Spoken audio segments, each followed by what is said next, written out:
What if I told you one of the biggest names in the Black manosphere just released a book that might not be entirely original? A book tied to Kevin Samuels' name, styled almost exactly like another legend's work, and being sold for $100 a copy through Cash App. There's controversy, questions about ethics, and a story of self-interest, profit, and betrayal lurking beneath the surface. In the next few minutes, I'll break down everything, from the inspiration, to the shocking design choices, to the drama that's dividing the community. Stick around, because what you're about to see isn't just a book, it's a full-blown scandal. Recently, I took a closer look at the current state of the Black manosphere and reflected on several developments that have unfolded within the past month. The community has always been full of strong personalities, conflicting viewpoints, and shifting alliances, but these last few weeks have been especially revealing. Conversations, debates, and live streams have been circulating with increased intensity, and one particular stream caught my attention. It featured two well-known figures, Angry Man and Obsidian. For those familiar with the space, both names carry weight, influence, and a long history within the broader dialogue surrounding Black men, gender dynamics, and cultural commentary. During this live stream, Umar Ali, whom most people recognize by his online name, Obsidian, representing the Obsidian Media Network, brought up a book he wrote titled The Bible of St. Kevin, also known as the Gospel According to St. Kevin Samuels. The title alone was enough to raise eyebrows, but what really stood out was the way he spoke about its inspiration and the process behind its creation. While discussing the book on the stream, he also noted that someone had gone as far as to pay $100 just to get a signed, autographed copy. To him, that seemed to be evidence of both interest and value, but for many viewers, it also brought up a number of questions about motives, presentation, and the direction he was taking. When he was asked whether people had actually seen the book, Obsidian explained that the idea for it didn't come out of nowhere. According to him, it was rooted in a personal conversation he had with the late Kevin Samuels roughly 2 weeks before Kevin unexpectedly passed away on Easter Sunday in 2022. During that conversation, Obsidian claimed he expressed to Kevin that a written work, a detailed, cohesive, structured book, was necessary to capture his overall message. He explained that Kevin's teachings were often misunderstood because the public only saw short clips and isolated moments, many of which circulated out of context across social media platforms. With those fragments floating around, people formed opinions based on incomplete information, leading to unnecessary misconceptions about Kevin's broader philosophy. Obsidian said that when he shared this idea, Kevin immediately understood his point. Kevin reportedly told him that he agreed wholeheartedly and even encouraged him to pursue the project. Hearing that, according to Obsidian, was the spark that eventually led to the creation of the book. Yet, despite receiving Kevin's blessing, Obsidian didn't begin working on it right away. He explained that it took him a few years to feel mentally and emotionally ready to take on such a significant task.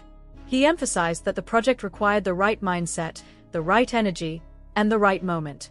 That moment finally arrived after he returned from the conclave in Houston, a gathering that seemed to refocus him and provide the clarity he felt he needed. Once he felt prepared, he attacked the project with remarkable speed. He said that in just 90 days, he completed the entire manuscript, a total of 418 pages divided into 26 chapters. This level of productivity impressed some people, though others questioned whether such a dense manuscript could be written so quickly without raising concerns about originality, editing, or research depth. Nevertheless, Obsidian remained confident in the work he produced and repeatedly emphasized that he had poured his energy into it with deliberate intention. One of the more notable aspects of the book was not just its content, but also its design. Obsidian openly admitted that he envisioned the book to resemble a Bible, both in appearance and presence. He wanted it to feel weighty, symbolic, and almost scriptural in its aesthetic presentation. His goal, as he described it, was to position Kevin Samuels as a sort of cultural figure whose message could be preserved in a format people associated with authority and timelessness. This artistic choice was one of the factors that sparked conversation and critique within the manosphere community, with some people expressing admiration, while others questioned whether it was appropriate to present Kevin's ideas in such a way. Still, the story he told during the stream helped paint a clearer picture of his intentions. To him, this book was not simply another content project or another published work to add to his catalog. Instead, he portrayed it as a tribute, a means of preserving Kevin's message in a format that would endure beyond social media and short-form commentary. He believed that Kevin's influence deserved something more permanent, and this book, from his perspective, was the fulfillment of that responsibility.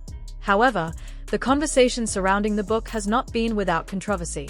While Obsidian's explanation detailed the origin, motivation, and labor behind the project, many observers felt that additional questions still lingered. Why market it in this particular way? Why design it to look like a religious text? And why release it at a time when the manosphere is already dealing with ongoing disputes and shifting dynamics? These questions continue to be raised by viewers, critics, and supporters alike, making the book not only a tribute, but also a focal point of broader discussions about authenticity, branding, and legacy within the Black manosphere. When I first heard him talk about the inspiration for the book, I didn't give it much thought. At first, it sounded like just another project, another idea floated in the usual stream of content we see from creators in the Black manosphere. But as time went on, and as some of you started pointing out details I hadn't considered, it became clear that there was more to the story than I initially realized.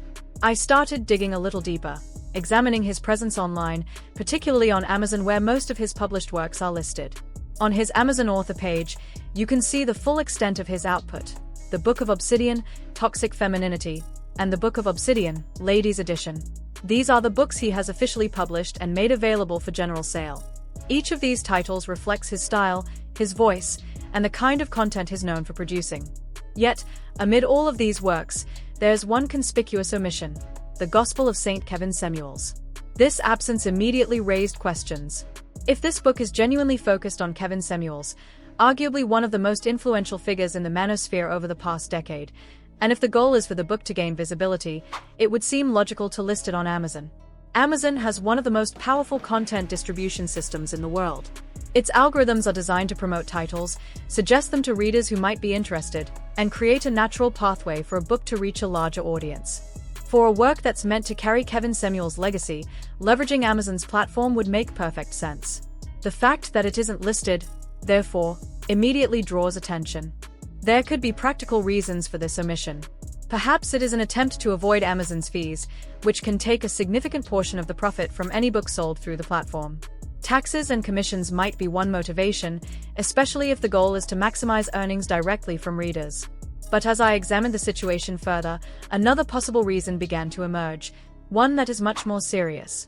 When Obsidian finally revealed the book and discussed its design, he explained that he had intentionally styled it to resemble a Bible, both in structure and appearance. This was clearly meant to give the book a sense of gravitas, to elevate it beyond a simple self-help or commentary piece, and to position Kevin Samuels' teachings in a form that feels timeless, authoritative, and culturally significant. On the surface, it seemed like a creative decision designed to pay homage. However, placing the Gospel of St. Kevin Samuels side by side with the Gospel of Hip Hop, First Testament, presented by KRS-One for the Temple of Hip Hop, reveals something striking. The two books are almost identical in design. The layout, the fonts, the styling, they share roughly 95% of their visual elements. This similarity is not subtle. It is immediately apparent to anyone who compares them side by side. Thanks to one of the brothers who brought this to my attention, the reasons behind avoiding Amazon became much clearer. If the book were listed on the platform, KRS-One could potentially pursue legal action for copyright or intellectual property infringement. The designs are so close that a legitimate case could be made for the appropriation of creative work, which means the book could be taken down or lead to costly legal consequences. By selling the book directly through Cash App, Obsidian avoids this exposure, while also keeping full control of the profits. People are paying $100 a pop for a signed copy, which maximizes revenue, but also raises ethical questions. The situation becomes even more troubling when you consider the broader context. Obsidian is profiting from a design he essentially copied, without giving any credit to KRS-One, a pioneer of hip-hop culture and someone he claims to have admired for years. KRS-One is from Philadelphia, as is Obsidian, and his work in hip-hop has had a lasting cultural impact. Yet here we have Obsidian taking a nearly identical design and using it as the centerpiece of a book intended to immortalize Kevin Samuels, while failing to acknowledge the original source. On top of that, he ties Kevin Samuels' name to it, associating a figure respected in the Black manosphere with a product built on someone else's creative foundation. This layering of copied design and association with Kevin Samuels raises not just legal concerns but ethical ones, and it inevitably affects how the community perceives both the book and its author. In short, what initially seemed like an innocuous creative project reveals layers of complexity. It is about visibility, profit, intellectual property, and the ways in which cultural capital is leveraged. While Obsidian frames the book as a tribute to Kevin Samuels and positions it as a lasting artifact of his teachings, the approach he has taken, replicating another artist's design, avoiding mainstream platforms, and monetizing directly from readers, casts a shadow over the work. It brings into question the authenticity of the tribute and whether the decisions behind its production were motivated more by respect for legacy or by self-interest and profit.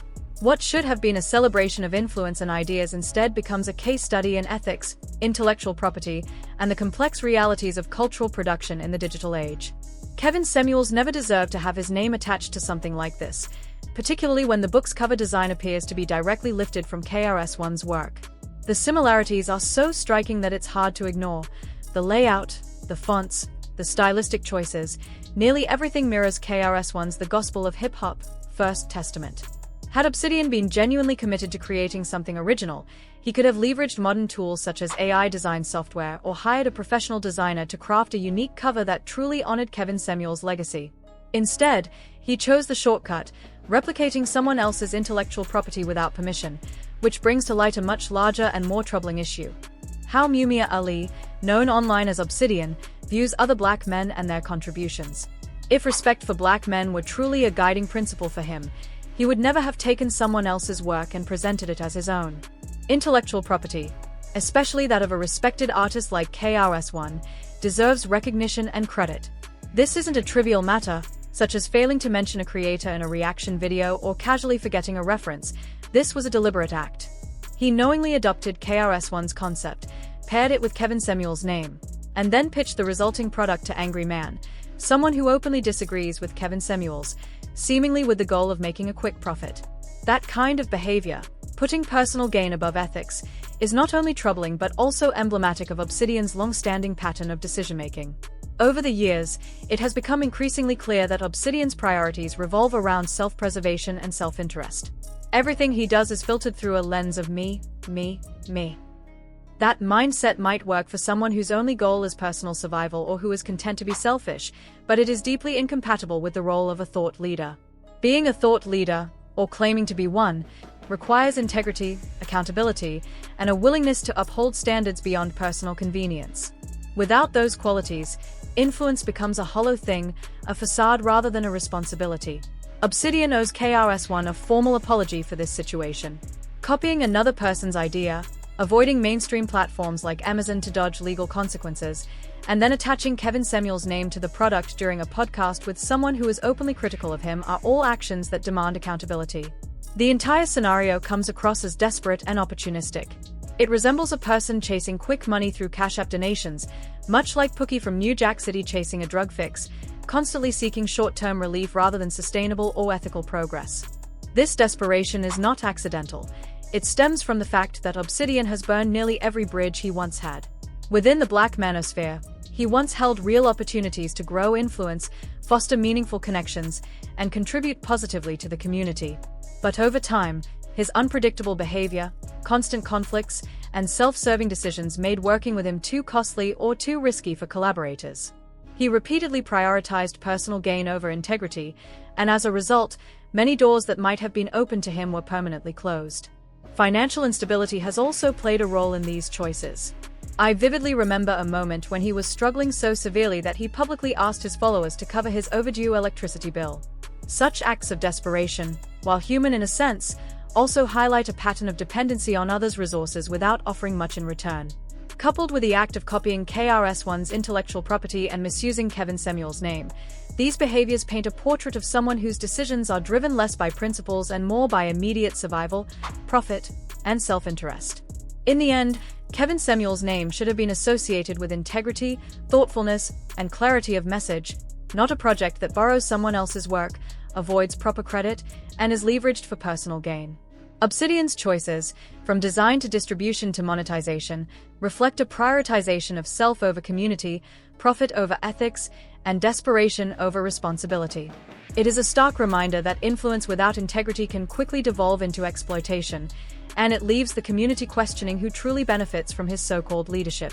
It reached a point where he was openly asking people to help cover his overdue electricity bill, a stark example of just how far his financial instability and dependence on others had gone. Yet the issue wasn't only about money, it was the pattern of dishonesty, hypocrisy, and manipulation that had accumulated over the years, making it increasingly difficult to separate his actions from his words. For years, he publicly criticized single mothers, frequently shaming black men who chose to date them, while claiming that he would never take on the role of the so-called clean-up man. He presented himself as someone principled, someone who held firm standards and would never compromise his beliefs. But it later emerged that the woman he was involved with reportedly had 3 or 4 children of her own, directly contradicting the rigid moral framework he had so forcefully promoted. The inconsistency, the hypocrisy, and the intentional omission of these details are glaring, and they paint a picture of someone willing to manipulate perception for personal gain. Of course, no one is perfect. I know I am far from it, and everyone has moments of failure or poor judgment. But there is a vast difference between human imperfection and a lifelong pattern of exploiting others, bending the truth, and refusing to evolve or take responsibility. As of 2025, he is approaching 60 years old, yet he continues to exhibit the same repetitive, dusty behavior that has characterized his presence for over a decade. The drama, the begging for money, the excuses, these behaviors have remained constant, unchanged, and unrepentant. He was removed from YouTube at one point due to various conflicts and infractions, only to return later and still struggle to form healthy, productive relationships with anyone in the community. Despite his public persona as a thought leader, the cycle of dependency, manipulation, and self-interest has remained unbroken. He continues to solicit super chats and Cash App donations as if it were 2021, relying on his audience to financially support his endeavors while contributing little of value in return. This persistent pattern of dependency is not merely inconvenient, it signals a refusal to take accountability or invest in his own growth. In observing this, I realized one of the best decisions I ever made was stepping away from the Black manosphere when I did. My departure was not due to a lack of love for the community. I value the space and the conversations it fosters. Rather, it was because I could no longer justify remaining involved with someone who consistently demonstrated so little respect for Black men while claiming the mantle of thought leadership. He frequently speaks about frameworks, principles, and accountability for the community, yet he refuses to apply these same standards to himself. He preaches self-discipline and responsibility to others while avoiding them entirely in his own life. He expects unwavering support from men in the community, yet he offers nothing meaningful in return. Whether it's funding his events, covering basic operational expenses, or contributing to collaborative efforts, he relies on others while offering little personal investment. Asking people to cover his bills or contribute directly to his profit streams has become normalized, yet he would never do the same in return. This one-sided dynamic, combined with his public display of moral superiority, creates a pattern that is hard to ignore and even harder to forgive. At this stage, anyone who continues to praise or support him is either ignoring this consistent behavior or refusing to acknowledge the full reality of who he has repeatedly shown himself to be. His history of exploiting trust, leveraging moral authority for personal gain, and remaining stagnant despite opportunities for growth has left a clear legacy, one of self-interest, repeated missteps, and unfulfilled promises. Observing this, it becomes evident that the persona he projects, of thought leadership, community guidance, and principled commentary, is largely a facade, one that masks the desperation, hypocrisy, and self-centeredness that have consistently defined his public and private actions. In the end, someone is always getting used. It's either KRS-One being exploited or anyone who falls for the scheme, but either way, somebody ends up taken advantage of. And with that, let me know what you all think. It's your boy Jackson, back again with another episode of Celebrity Junk. Before we wrap up, make sure you drop your thoughts below.